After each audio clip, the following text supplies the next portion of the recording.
বাংলাদেশের যেই দল, বাংলাদেশের যারা ৭১-এর মুক্তিযুদ্ধকে স্বীকার করতে চায় না, বাংলাদেশের যেই দল যারা ১৯৭১-এর মুক্তিযুদ্ধকে পাশ কাটিয়ে যেতে চায়, ৩০ লক্ষ শহীদকে স্বীকার করে না, ২ লক্ষ ভবনের ইজ্জত সম্পর্কে স্বীকার করে না, আমরা বাংলাদেশের মানুষ সেই দলকে, সেই ব্যক্তিকে আমরা ঘৃণা করি, ঘৃণা করি।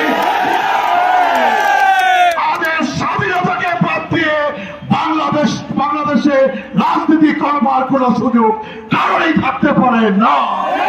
আমাদের মুক্তিযুদ্ধকে বাদ দিয়ে বাংলাদেশে কারণই রাজনীতি করবার সুযোগ থাকতে পারে না।